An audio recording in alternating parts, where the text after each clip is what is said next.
Ang araw nagbibigay init at enerhiya sa mundo na kailangan natin para mabuhay. Pero minsan nakaka-boring din, di ba? Sa tingin ko, dapat nating gawing mas exciting at palitan ito ng pinaka-wild at extreme na natuklasan sa universo para makita kung kakayanin ng mundo. Paano kung ang ipapalit ay mas malaki ang masa, mas marahas, o mas kakaiba pa? Tingnan natin isa-isa kung alin sa mga nakakabaliw na bagay ang pinakamagandang ipalit sa araw natin. Bibigyan din kita ng paiwatig. Sa dulo ng video, papalitan natin ang araw ng supermassive na itim na butas sa sentro ng ating kalawakan. Sa lahat ng senaryong ito, may 8 minuto at 20 segundo ka ng normal na buhay.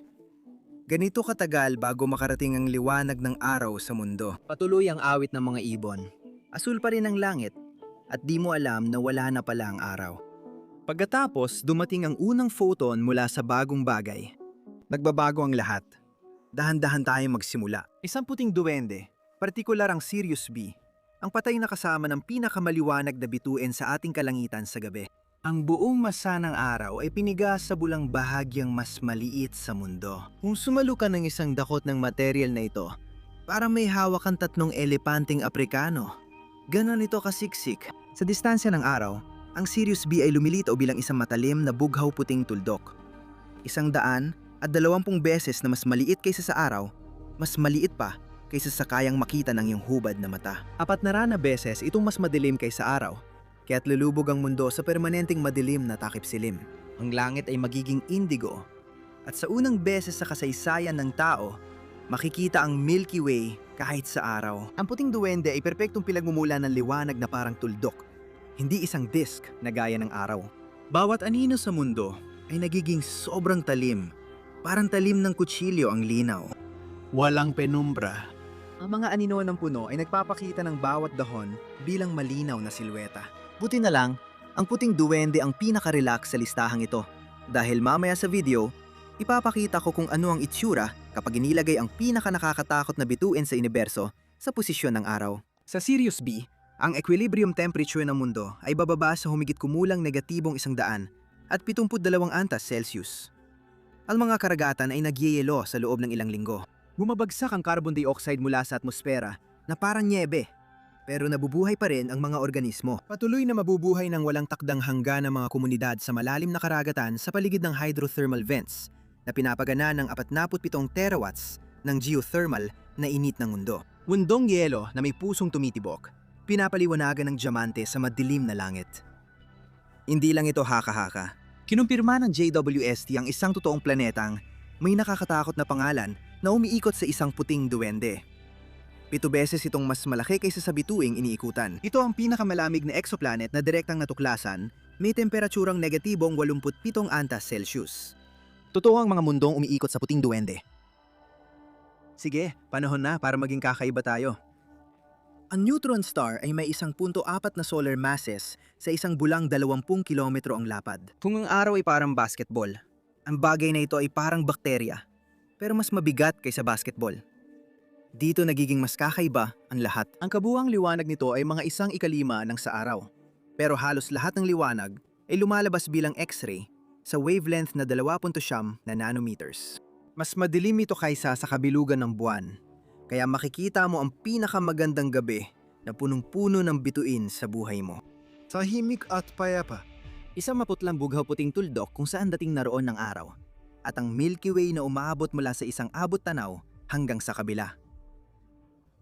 Pero sa buong oras na yon, binobomba ka ng mga X-ray. 250,000 beses na mas marami kaysa sa ibinibigay ng araw sa iyo ngayon. Mawawala ang ozone layer sa ilang araw at masisira ang iyong DNA. Ang pinakamagandang kalangitan na nakita mo ay siya ring pinakamapanganib na lugar na pwede mong tahakin. Pero may isa pang dahilan kung bakit hindi ako mapakali tuwing gabi. Ang grabidad ng neutron star ay bumabaluktot sa space-time at nagbubuo ng Einstein ring, isang kumikislap na halo ng liwanag na 49 arc seconds ang lapad na makikita gamit ang binoculars. Ang mga bituin sa likod ay bumabaluktot at nagiging arko. Maliwanag na mga imahe ay dumadaloy, naghahati, at nagsasanib sa paligid ng di nakikitang lente habang umiikot ang daigdig. Noong 1930 si Subrahmanyan Chandrasekhar, 19 na taong gulang ay naglakbay mula India papuntang Inglaterra At natuklasan niyang hindi maaring umiral ang mga white dwarf kung lagpas sa 1.4 solar masses. Ang eksaktong bilang at tumutukoy sa mga neutron star na tinutukoy natin. 5 taon pagkatapos, sa pagpupulong ng Royal Astronomical Society, nagsaayos si Arthur Eddington, ang pinakatanyag na astropisiko noon, na siya ang magsalita kaagad pagkatapos ni Chandrasekhar at idiniklara ang kanyang trabaho. Nakatawa. Napuno ng tawanan ang silid. Umalis si Chandrasekhar sa Inglaterra at makalipas ang 48 taon, nanalo siya ng Nobel Prize. Ipinangalan pa nga ng NASA sa kanya ang pangunahing X-ray telescope nito. Ang mismong telescope na ginagamit natin ngayon para pag-aralan ang mga bituing ito. Ang magnetar ay isang espesyal na uri ng neutron star. Ang isang ito ay may magnetic field na 1 bilyong beses na mas malakas kaysa sa pinakamalakas na magnet na nagawa na ng tao. 1,200 Tesla sa Universidad ng Tokyo na sumira sa kagamitan sa sandaling ito ay binuksan. Kung lalapit ka ng 1,000 kilometro sa bituing ito, hihinto ang mga impulsong nerbiyos mo.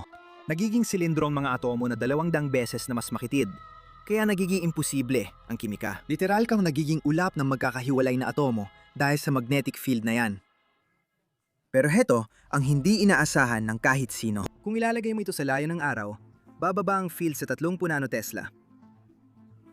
1,000 beses mas mahina kaysa magnetic field ng mundo. Hindi nito maapektuhan ng kumpas. Ang lahat ng pagkawasak ay hindi dahil sa magnetismo, kundi sa radyasyon. Noong ika-5 ng Marso, 1979, ang pinakaunang flare ng magnetar na na-detect ay sabay na nakuha ng mga Soviet Venus probe at ng mga American Nuclear Detection Satellite. Sa isang sandali ng tensyon noong digmaan ng Soviet, kamukhang-kamukha ito ng sinyales ng isang pagsabog nuklear. Pero hindi yon. Mas malala pa ito. Ganito ang nangyayari. Naging itim ang langit, nananatiling matatag ang orbit at parang ayos lang ang lahat. Sa ilalim ng magnetar may bagay na tinatawag na nuclear pasta na ipinangalan mula sa pagkaing Italyano. Gnocchi, spaghetti, lasagna, bucatini, Swiss cheese, 10 bilyong beses na mas matibay kaysa bakal. At pagkatapos, isang starquake ang bumiyak dito. Noong ika-27 ng Disyembre, 2004, naglabas ang isang flare ng 10 sa kapangyarihang 40 joules sa loob ng 2/10 ng isang segundo. Mas maraming enerhiya kaysa sa nililikan ng araw sa 250,000 taon sa loob lamang na ika-5 bahagi ng isang segundo. Mula 50,000 light years ang layo.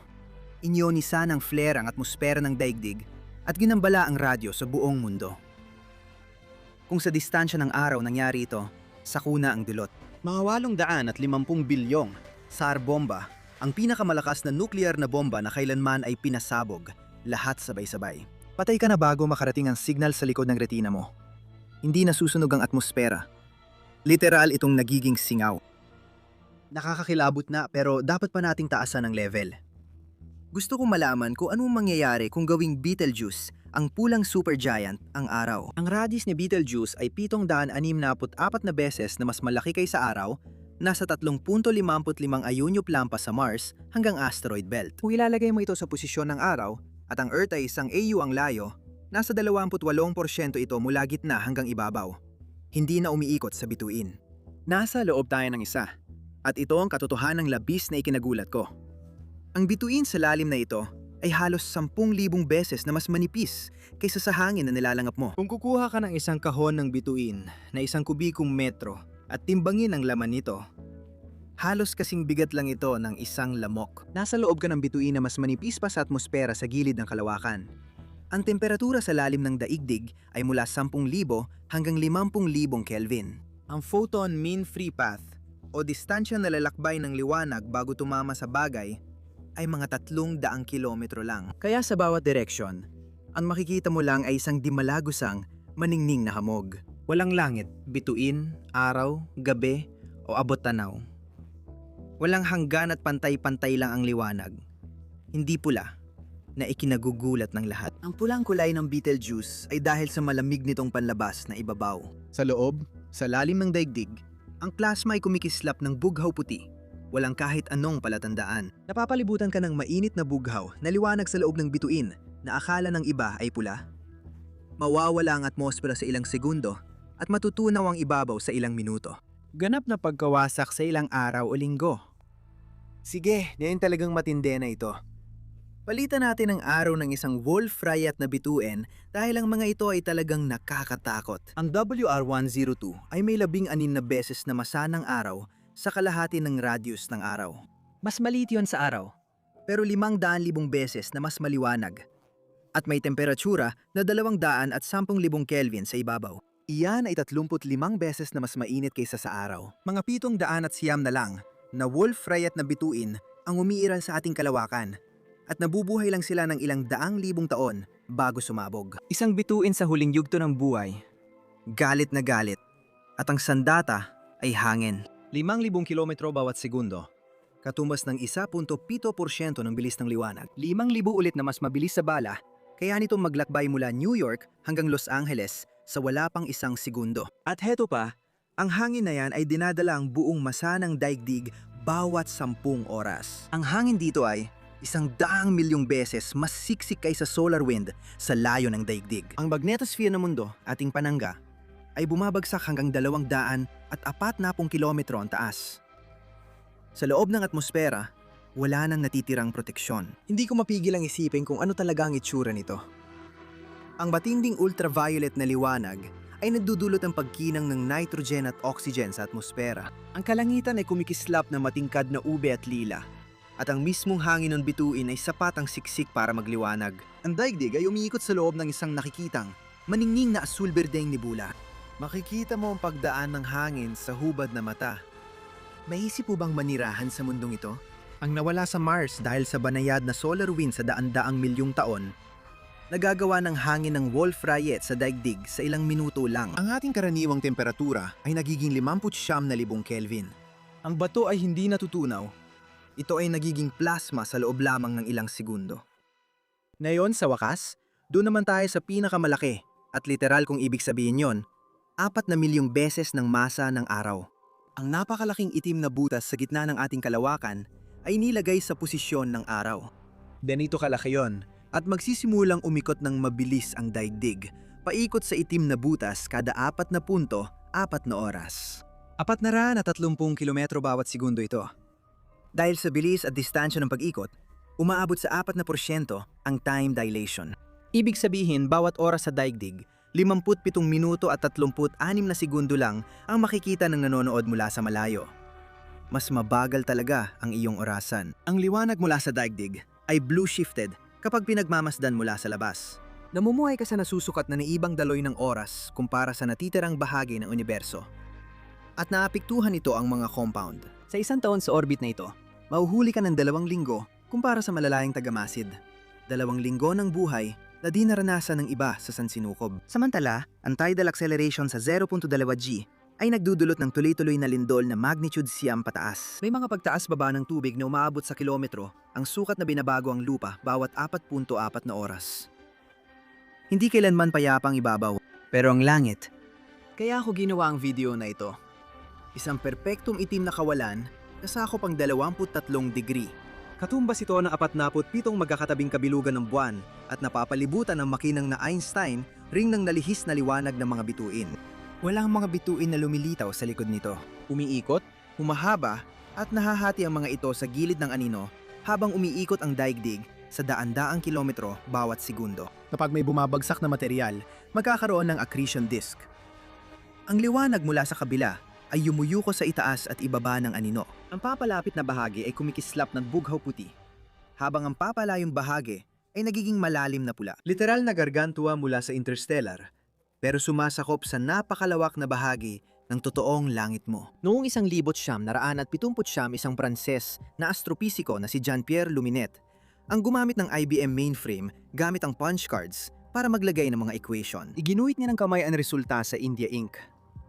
May mga nag-akala na si Luminet na sa Pranses ay tagagawa ng liwanag ay alias lang dahil sobrang ganda ng larawan.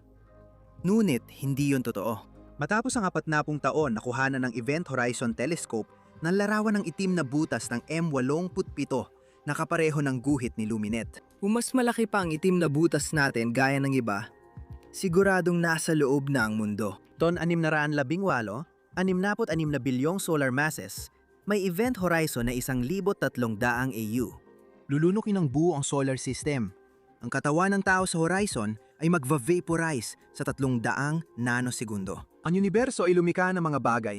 Na ang buong thought experiment natin tungkol sa posisyon ng araw, orbit ng mundo, at lahat ng iyon ay kasya sa loob ng isa. Iyan ang universo na tinitirahan mo.